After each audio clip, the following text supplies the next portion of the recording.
What's going on? It's the RapNerd, and we are closing out June, which means we're halfway through the year. So I figured what better time than now to talk about my favorite movies of the year so far.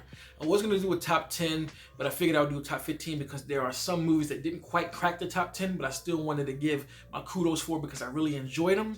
And let me also start by saying this is just my list.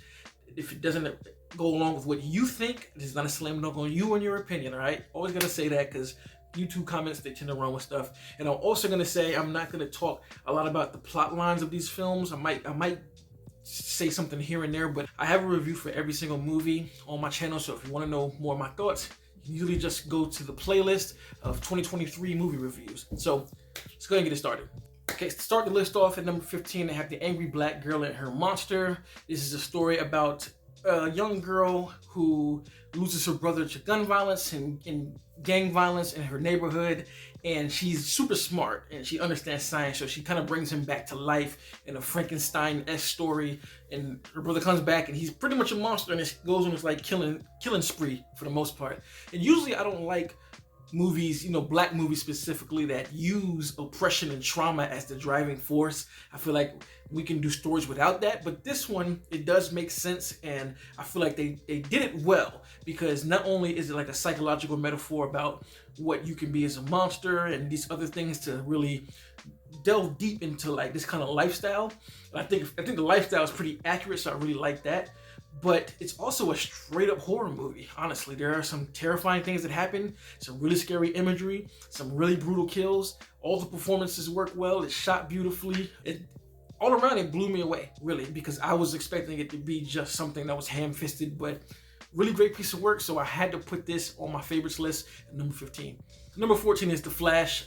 Despite all of the issues with the VFX, which I think mostly take place in the third act, I had a really good time watching this film. The first two acts are very strong. Seeing the two berries bounce off of each other was a delight to see. I liked a lot of the action, especially from Keaton. His Batman scene was crazy, one of my favorite fight scenes ever. I like the Batfleck entrance and all the things that go along with that. The third act just doesn't work for me that much, but the first two acts were so strong, I can kind of look past the way the film ended. So again, had a great time with this film. I will be purchasing it on Blu-ray. When we're watching it again, it's fun, and yeah, I really enjoyed The Flash. At number 13 is Sick. Yes, the Peacock straight-to-streaming slasher film. Now, I'm a sucker for slashers. That's my favorite subgenre in the horror genre, period. And I think that this one was a really good original slasher. I feel like it wasn't the greatest thing ever. I'm not gonna act like it was.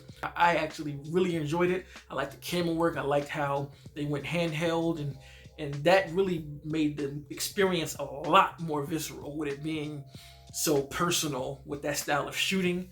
I like the concept and how they kind of use the pandemic as part of the plot. And I feel like the twist in this film, it's gonna work for some people, then it's not. For me, it worked, even though it's a bit far-fetched and stretched out. But I'm like, I've seen crazier stretches in horror films, being a horror guy myself, so it didn't really bother me that much. But I really did enjoy Sick, so I have that at number 13.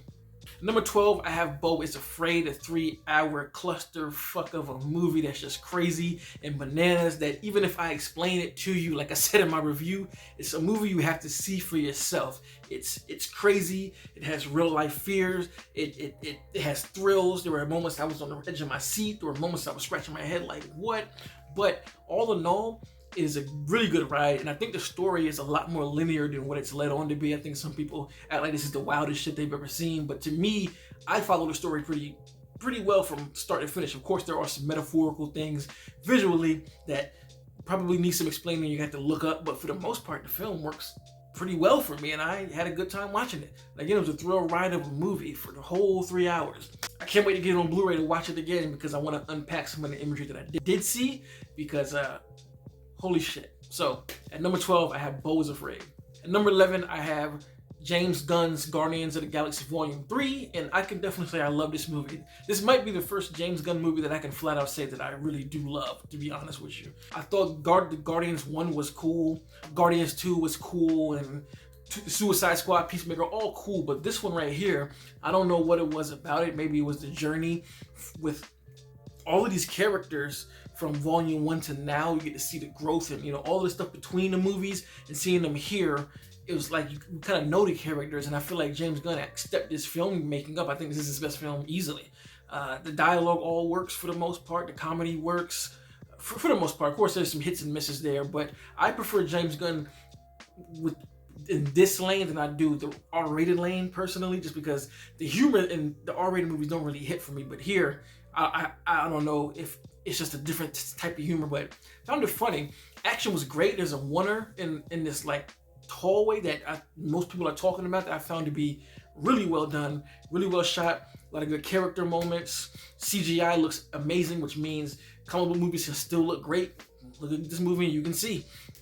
Music, great. It's literally James Gunn, but just mastered, and that's why I really enjoy this film. So at number 11, Guardians of the Galaxy Volume 3.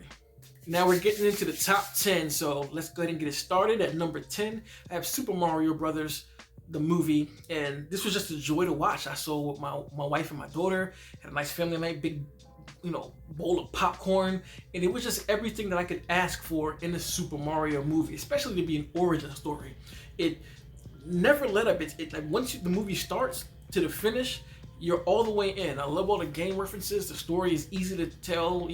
I wasn't expecting anything complex. I mean, this is Super Mario. I just wasn't expecting much from it as far as story, but it was just a fun ride. It's the action, all the, like I said, the references to Super Smash Brothers, to the Super NES series, and all of this stuff just wrapped up in one, and it just worked out for me. I really don't know what to say. Sure, you could probably pick it apart if you wanted to, but I mean, if you're going to watch a Super Mario Brothers movie, I'm sure you're just here to have fun, and that's what I was here for, and I had a blast watching it. I just bought it on Blu-ray. So at number 10, Super Mario Brothers movie. Now at number 9 is Extraction 2. This movie is excellent to me. Thrilling action, and it's just so refreshing to have an action film not try to copy the Wick series. I feel like a lot of movies, actions particular, in the past year since John Wick has emerged, they're just kind of on the coattail of that. But here, they do it vastly different, and I think the guy's name is Sam Hargrove. Masterful job on the action and the direction. That Warner, that's 20-something minutes, is incredible. I really like that they added some more family elements to make this story personal to Tyler, which is Chris Hemsworth's character. He smashed out the park again with his emotion and just learning all this choreography. It's amazing to see, honestly. Like, I think I may have it over the first one when I think about it, but just an excellent action film, and I can't wait to see the third one because this one just did things I've never seen before. So at number 9, I have Extraction 2. Number 8, I have Across the Spider-Verse. I don't think this needs any explanation, but I'll give a little bit of it. This movie was crazy. It defied anything imaginable when it comes to animation. They had live action. They had different styles of animation, different versions of Spider-Man with all of this inclusion without being forced, and it all just works so well. Cameos here and there. Great action. Just a story of a story. Like, we've gone through all of these years with Spider-Man films, and they somehow were able to make this movie its own thing and add something different to the lore that the other movies didn't do. So phenomenal job across the board. Even with all these cameos and all these other Spider-Men in it, it's still Miles Morales' story, and the cliffhanger this thing left. I cannot wait to see what the trilogy ends up as with the next film. This is another one that I'm going to order on a steelbook because it deserves that type of respect, and just a great film, man. This literally took animation to the next level, so I gotta have it in my top movies. So at number 8, I have Across the Spider-Verse. At number 7, I have Operation Fortune. This movie got slept on so hard, man. I just think they had the wrong release date. I don't know what happened with this one, but it is oh man, I love this film. This is Guy Ritchie's Mission Impossible mixed with James Bond in Guy Ritchie format. I just love you. If you watch a Guy Ritchie movie, you know what to expect from the way his stories are told. It's sharp-witted, sharply edited, different timelines going on at the same time. You see this and you see that, and pieces reveal themselves as the story goes along. The action is incredible because Jason Statham is in it, kicking ass as usual. Aubrey Plaza was just a delight in this film. Her wit and comedic timing in this film was just incredible. It made the movie that much more fun. I forgot my man's, I think his name is Muggsy, I believe. I don't know if that's his name in the movie or that's his rap name, but the Brit who was good with technology. Just, like all of these different character traits just work. Oh, my boy Josh Hartnett, him being the actor of the group and having to be his part of the mission. Film is excellent. God, this movie is excellent. I hope more people have seen it since it released and just give this movie the flowers it deserves. Love these kind of espionage films. So, espionage, Jason Statham, Guy Ritchie, count me in. So at number 7 is Operation Fortune. At number 6 is Megan. Excellent B movie goodness. From the theatrical to the unrated version. I think the unrated version is a little better. I don't think it amplifies the film a whole bunch, but I do think adding the blood and the gore kind of adds something that was missing from it, you know what I'm saying? Because this movie definitely operates like it's a rated R movie. The unrated version does benefit from those things, but other than that, we've seen this story before. You know, it's nothing different, but it's just taking an idea and putting your own spin on it to make it your own, and that's what this movie did. It's a slasher film that is equally parts what and equally parts what? So if you have not seen Megan and you are a horror fan, this is definitely one to watch. So at number 6, I have Megan. So we're now in nitty gritty, and at number 5, I have Creed 3. Just bought the Blu-ray not too long ago. Man, just an incredible film. Michael B. Jordan's direction is just ridiculous. I love that he kind of went fantastical and a little less realistic with this approach in the Creed series, opposed to the first two where they play out realistically, but here it's a little different. I like how he shot the fight sequences, how we got a little anime touches in here. I love the back and forth between Dame and Adonis. It just is a hell of a story of people who you grew up with and end up changing in many different ways. And like I always say, when Dame flipped that switch on him, it just made me be pissed off just like he was because he played him. All the performances were great. They really put Adonis through the ringer with this one. He had to find himself through all of these other characters that are around him, and I don't feel like anybody really got sassy. Everybody was in their part for the amount of time that they needed, and I feel like you kind of do have to lend yourself to the script with the convenient things that do happen, but it doesn't take me out of the movie. Still enjoyed the hell out of it. So at number 5, I have Creed 3. At number 4, I have The Boogeyman. This was just like a banger for me as soon as I saw the trailer. Hell, before that, if you saw my anticipated movies list for 2023, The Boogeyman was on there, you know? And I think it was because I am aware of Rob Savage and how he directs, and I was like, if he's gonna direct a movie like, you know, a regular movie, not a found footage movie, I'm really interested to see what he does, and he knocked it out the park. And for this film to be PG-13, it does not feel like it at all. They get away with a lot in this film. Some of the imagery is nightmare inducing. Like, I feel like if I watched this when I was younger, I probably would have nightmares. Just the way this film, I'm pretty sure it's gonna be on streaming pretty soon. And if you did not catch it in the cinema, I ain't gonna lie, you kind of missed out, because watching it in theaters and the way the sound design just worked, and again the cinematography of using these blacks and dark areas to really play with your fear, I don't think you can get that at home. But either way, great film. All the performances were so good. The way that they actually used the trauma as a driving force and used that in the performances is what elevated the movie. Like, this could have been a typical jump scare film that felt like something from the early 2000s, but the performances are what elevated. Rob Savage was able to pull something special out of everybody involved in this film, and you feel for everybody from the loss that they're trying to get through and dealing with this entity known as the Boogeyman. It just works for me. It's brutal in ways too, very violent in a way you wouldn't expect. Like, it almost feels like Insidious, to where you're watching this and you're like, how are they getting away with this? That's literally how I felt watching the film. I didn't think they were going to take it certain places, but they took it there. So at number 4, Boogeyman. At number 3, I have Evil Dead Rise, and woo, what a wicked movie. Woo. This thing is firing off in all cylinders. I just love this film to death. It's almost my favorite in the franchise. I can't quite put it above 2013 because that one was just a different level, but it's definitely my second favorite in the franchise. I really like when this franchise has taken itself seriously, like 2013. Nothing wrong with the other ones, but I just enjoy this tone more because it is, again, a gore fest. The sound design just sweeps over you. The scares, the cinematography, the way stuff is framed and blocked is just there to just, they just put everything in plain sight to help build tension. I love the change up of being in some apartment downtown. The rainy atmosphere adds to it. The Deadites in this one are unforgivable. The mom, to me, is possibly, I would say she's the best Deadite in the whole franchise. I think what they did with her is what made the movie. You wouldn't have the same movie if you did not have her performance. I think the actress's name is Alyssa or Eliza, one of the two, but she just killed it, utterly destroyed it. And everybody in the film brought their A game as well. Performances didn't slack.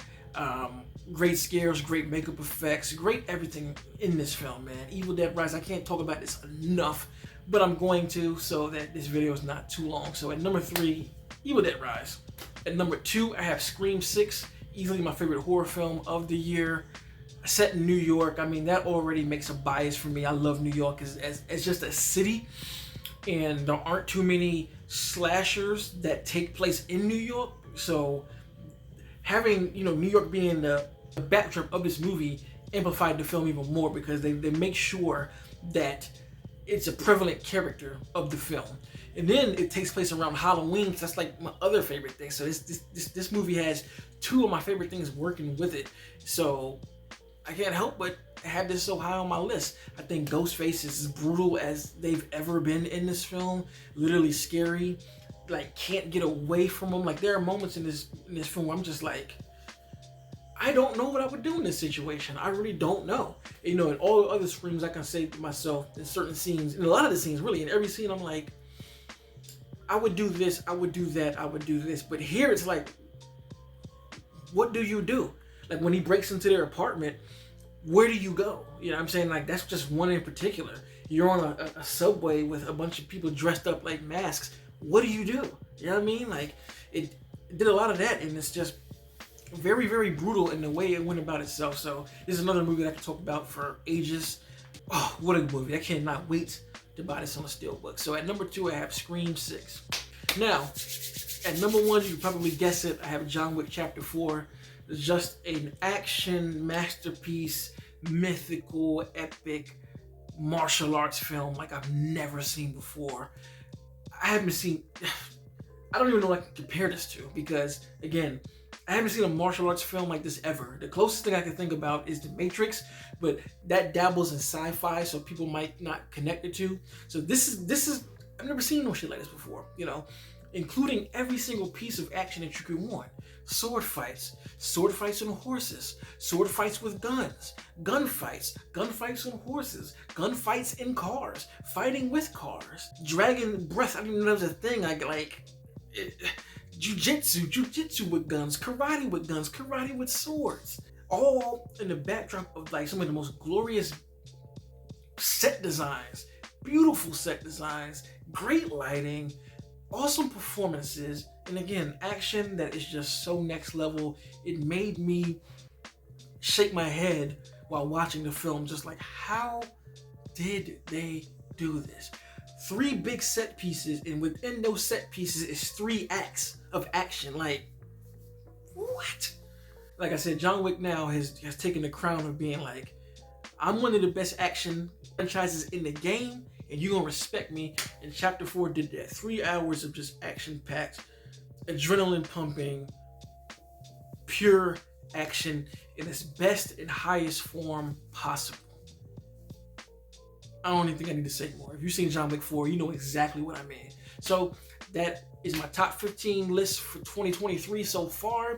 We will see what the rest of the year has for us, and let me know down low what are your top 10, top 15, whatever you want to do, your top movies of the year so far. Be respectful in the comments, as I always say. And if you like this kind of content, make sure to like and subscribe. If you already are subscribed, thanks. And until next time, peace. RapNerd Productions, no capping, that's word to mommy.